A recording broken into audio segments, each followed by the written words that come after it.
Good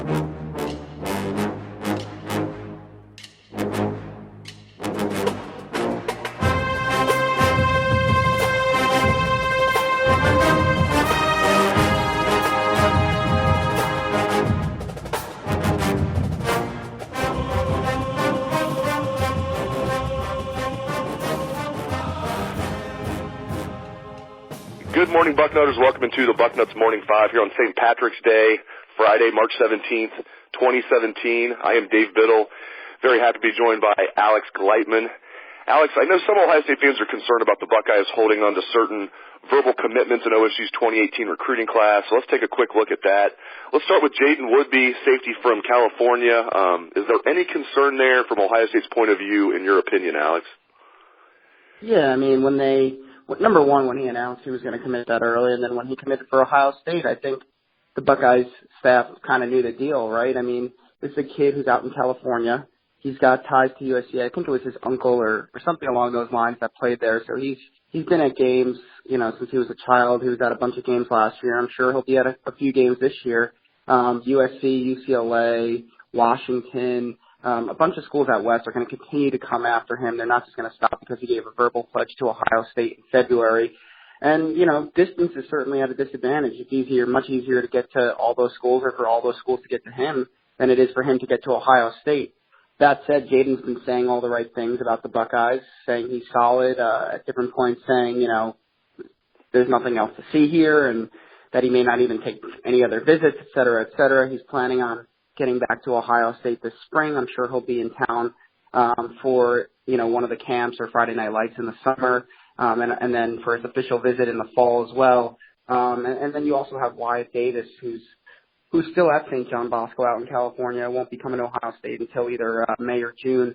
So they're very good friends and teammates, and obviously Wyatt being out there is helping Ohio State. So is there cause for concern? Yeah, I mean, I think that Ohio State knows that this is someone that they have to fight to until, he enrolls on campus or signs his letter of intent. But at the end of the day, right now, you have to feel good about Jaden Woodby ending up in the class. I personally think he is going to end up a Buckeye, but there's certainly cause for concern there. And Brian Snead, running back from Florida, same deal. Is there a reason for concern for Ohio State in terms of Brian Snead? I mean, again, he's a Florida kid who gave a very early commitment. He committed last July after Friday Night Lights. So, kind of without seeing many other schools and really having all of his choices and things like that. And you're going to have schools continue to come after him. I know Alabama's been recruiting him. Florida's been recruiting him, Florida State, Miami, et cetera, et cetera. All those schools in the SEC and ACC down there are certainly going to be on him. Brian continues, I've spoken to him a number of times since he's committed, including about, a few weeks ago. And, he just reiterated he's all Buckeye. He's not taking any other visits. This is where he wants to go.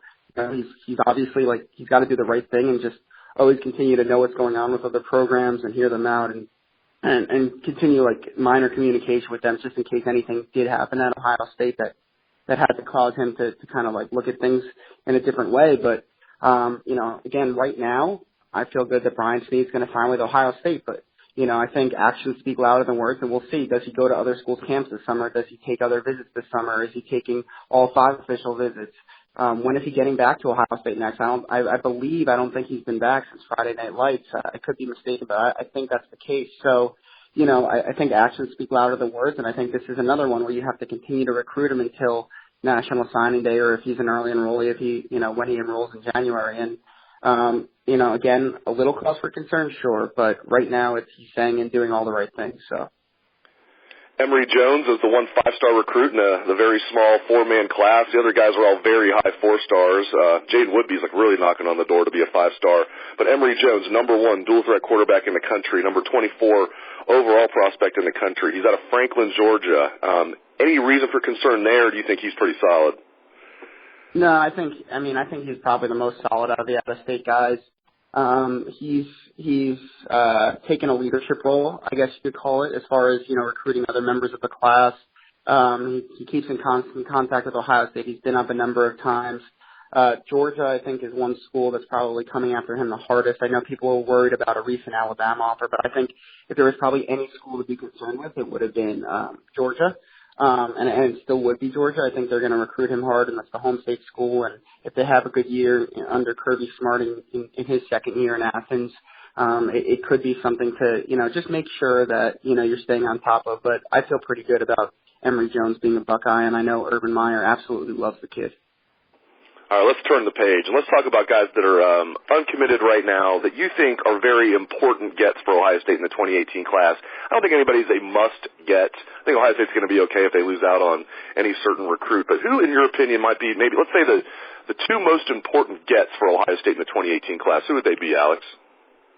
I'd probably say offensive tackle Jackson Carman out of Fairfield, Ohio, and defensive tackle Teron Vincent out of IMG Academy in Bradenton, Florida. He's actually originally from Baltimore, Maryland, went to Gilman before he transferred down to IMG before last season.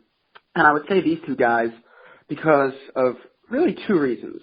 First and foremost, they fill positions of need. Jackson Carman is a left tackle, and Ohio State, they're going to lose DeMarco Jones after this year.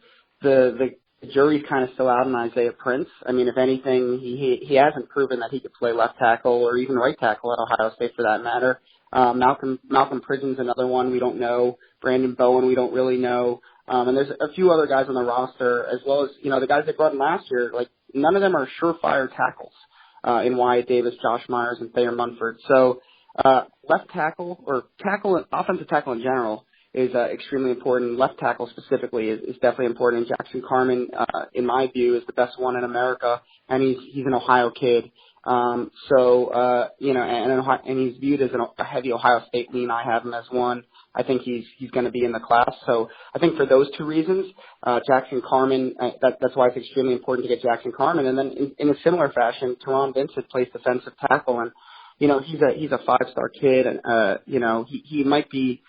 He's probably not the one tech everyone's looking for. He's not going to fill that role, that big, like 325, 350 pounder, but he's a kid who's going to play, between 300 and 315 pounds. He's a 5-star kid, as I mentioned.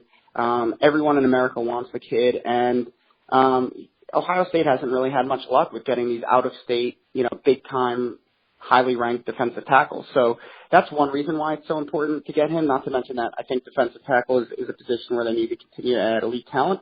But another reason, just like Jackson Carman, many people feel that he's an Ohio State lean. I think he's going to be visiting toward the end of this month and then making a decision a week after that. So, if Ohio State doesn't get him after everyone's thought they've led for, almost 2 years now, I think that would be a big disappointment, and it kind of makes him a must-get for all those reasons. Ohio State's finishing up spring break this week. They will resume spring practice next week. Usually this is the time, right before the spring game, at the spring game, after the spring game, we usually see some commitments. Over these next few weeks, is anyone on commit watch, in your opinion? Yeah, definitely. So I just mentioned Teron Vincent. I believe Bill came out with an article last night stating he was going to visit toward the end of the month and then make a decision a week after. I could see Vincent being a guy who potentially falls next. Michael Harris, a linebacker from Georgia, he keeps saying Ohio State is his dream school. He grew up in Ohio, I think, until he was like 4 or 5, so he kind of grew up a Buckeye fan. This is where he's always wanted to go. I know, like, Auburn, Alabama, Georgia, et cetera, are all after him, but it's a kid who earned his offer from Ohio State last week. I think he plans to visit in like the beginning of April. So he's someone who you have to watch. I know Ohio State really likes him a lot. They just kind of want to get to know him a little bit better while he's on his visit, and if all goes well then, I think they'd be willing to accept a commitment if he wanted to give one. So he's one you certainly have to watch. And then the last kid I'm actually going to mention is a 2019 kid, also from Georgia, in Jalen Simpson. He's an athlete. He's got a number of great offers from around the country. Ohio State was actually the first one to kind of recognize him and was the first one to offer. And he's a guy who I think can play cornerback or safety at the next level. He should be up on campus that April 8th weekend, the week before the spring game, with his coach and his good friend and teammate Jalen Simpson, who's a top 10 national recruit in the class of 2019. So while he's not a 2018 guy, I think Jalen Simpson, he highly favors Ohio State. I think there's a good chance, if Ohio State's willing to accept it, that he could commit while on his visit in early April. So those are 3 guys who I think Ohio State fans need to keep on the radar as far as issuing verbal commitments, in late March, early April. And let's switch gears and finish the show with some basketball. I want to ask you about Kaleb Wesson, especially with Trevor Thompson not coming back for his senior year. I mean, he's not just going to test the waters. Sounds like he is definitely gone now. What impact do you think Kaleb Wesson can have as a freshman for this basketball team?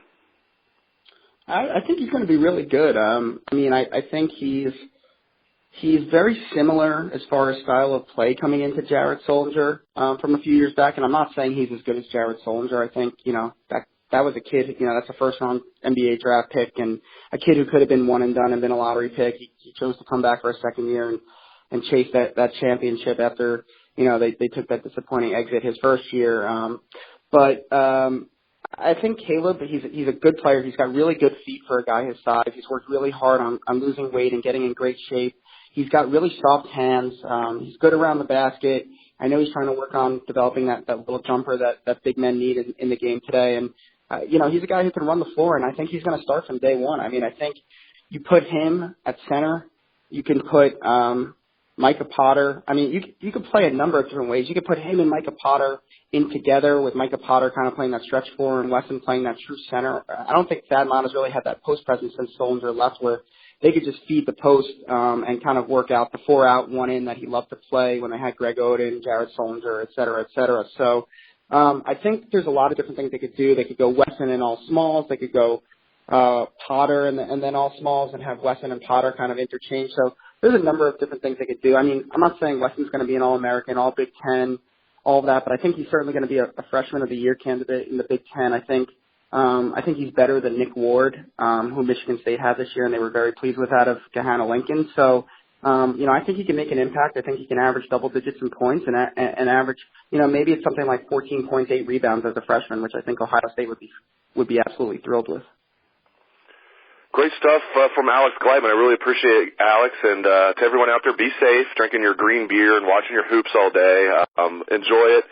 Thanks again to Alex Gleitman, and thanks to all the listeners out there for tuning into the show. I appreciate it. Hope you have a great day and a great weekend. Let's hear some Buckeye swag, best damn band in the land.